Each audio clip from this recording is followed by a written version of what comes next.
Hey friends, it's Brian from Pruitt Homestead. Welcome to Tomato Talk Tuesday.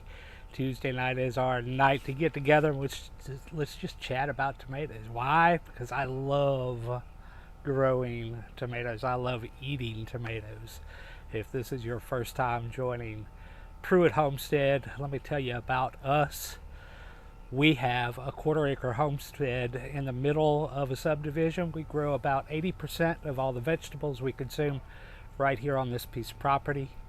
We have gardens in our front yard, gardens in our backyard. We have an egg layer flock that supplies us with 100% of all the eggs that we consume. They pay for themselves, friends. I mean, they literally pay for themselves. We take kitchen scraps and leftover vegetables, right, that we're not going to eat, right? Let's say a squash has a little bad spot on it, right?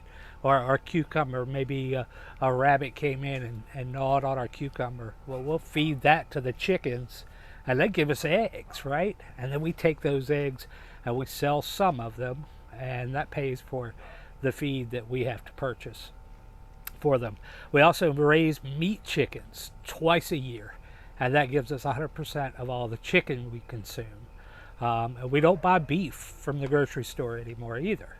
We buy our beef directly from the farmer.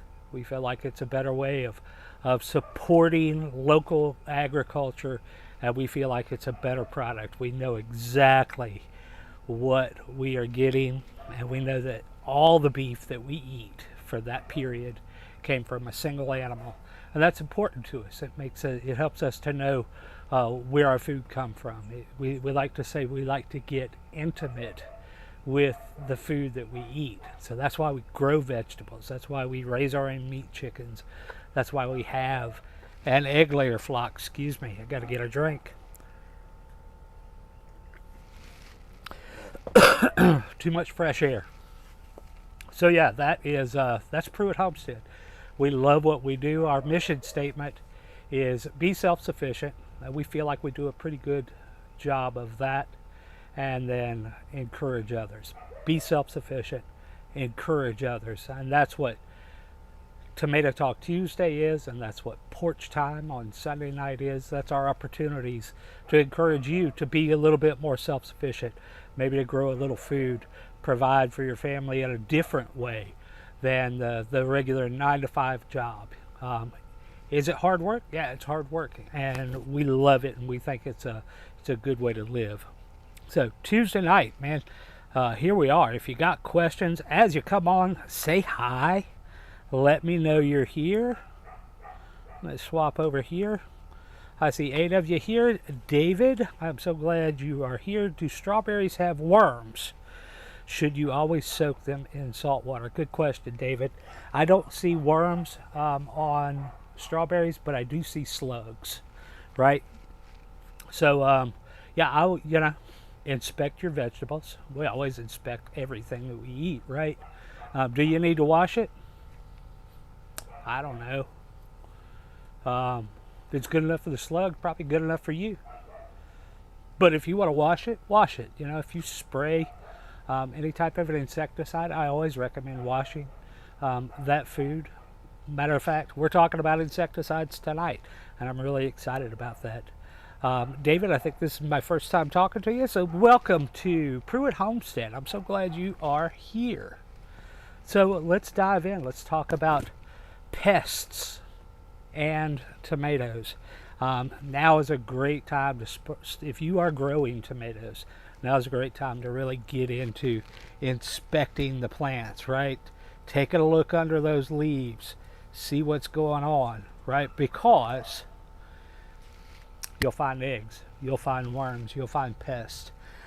I like to spend time with all the vegetables that we grow, right? Touching them, feeling them, inspecting them, right? The more of that you do, the less likely you are to have issues with pests, right? Pests can do a lot of damage in a very short amount of time. So if you're not inspecting your plants and not taking a look at what you got going on, you could easily lose a plant. A couple of years ago, I got lazy, not even gonna lie. I got lazy. Couple 2 or 3 days went by, I went out to go check on my tomatoes, and a infestation of tomato hornworms had come in and decimated a plant. Then I went to the backyard, and tomato hornworms had decimated my pepper plants. It was devastating. It was awful. Hey Chandra, I'm glad you're here. Kevin, I am glad you are here. Hey Brian, the blooms on our tomato plants seem to be just trying up and not producing. What can I do? Tap those blooms, and I'll show you what I'm talking about. You should have pollinators, but you shouldn't need pollinators. Tomatoes, for the most part, are pollinated by vibration. So when the wind blows, that pollen will exit the blossom and pollinate it. But I'll just come in, right, and I'll just tap that blossom, right, and just the act of tapping that blossom will pollinate the bloom. And then drying. They're drying. I'm not sure what drying might do. Give it some time, Kevin. Don't get impatient. Sometimes it will look like that blossom has just dried up and fallen off, but if you look really close up in there, you'll see a tomato where a tomato has formed. So give it a few days. I think you'll be okay. Yeah. Most of the time, especially this time of the year, just a little wind is going to pollinate everything just fine. Hey Savannah, I'm so glad you're here. Savannah says, we just picked our first few tomatoes of the season this week. I saw those pictures, Savannah, and I'm not going to lie, I was just a little bit jealous. But we did eat our first tomato the other night, and as a matter of fact, I've got one in here right now. We'll get to it in a few minutes. It's a sun gold tomato, and I think I'm probably going to snack on it here in just a little bit. So yeah, Kevin, give those tomato blossoms just a few more days, and see what happens. I have a feeling that you're making tomatoes, you just haven't seen them yet. I think everything's probably going to be fine. So pests. Let's talk about pests and tomatoes. There's some few specific ones that we're going to get into, and it's mostly what we deal with here in southeast Georgia. Yeah, tomato sandwiches are awesome, David. You're right. I totally agree. So let's start with, there is the tomato hornworm. Man, this is these things are awful, just because they're so aggressive. They will literally come in, and any tender vegetation that you might have, they love to start at the very top, at the crown of the tomato plant, right? Because it's so tender. It's the most tender part of the plant because it's the newest growth, and they will eat the crown out of that plant, and then they'll move down to the next leaves, and they will just destroy that plant. If the crown of your tomato plant gets eaten, essentially the plant, it's done. It'll produce the tomatoes that are at the lower section, but you'll have to let a sucker grow out to continue the growth of that indeterminate tomato. So tomato hornworms. Let's talk about worms in general, because we treat worms pretty much the same as everything else. This is an army worm. Army worms are normally, for me, are the first worms that we see in the season. You got to watch real close, because you will see, you'll find a leaf. Let's see, I don't have one that has, I did last week.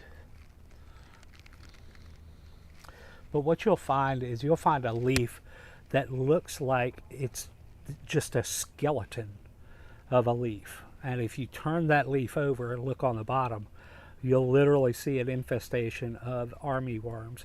And they'll be the tiniest little worms, and it'll blow you away, because you'll look at it and you'll go, I don't really understand what I'm seeing. But if you look really closely, sometimes you you got to put your glasses on. You'll see that it's an infestation of army worms. And if you don't do something about that immediately, they will infect the rest of the plant. They'll get in your tomatoes. Army worms love to get into the top of the tomato, and they'll curl up around that stem, and they will eat right around the stem, and they'll drop that tomato on the ground. It'll make you so mad. You'll come out and you'll see tomatoes laying on the ground, green tomatoes, and you'll wonder why are tomatoes falling off of the plant. And a lot of times it is army worms. So Chandra, you're fighting army worms this week. Yep. So how do you fight worms? There's a lot of different ways, but the first thing I grab is BT. Monterey has a pretty good product. Bacillus thuringiensis is the ingredient in it. So you mix, follow the directions, but you want to put this in about a gallon of water. I think it's like a tablespoon of BT in a gallon of water, and then put a little bit of dish soap in there as it just breaks the surface tension of the water. It helps it stick to the leaves, and the worms will come along. Spray underneath the leaf also. Make sure that you're spraying the bottom of the leaf. Don't be afraid to spray the fruit also. This is fine to eat afterwards, after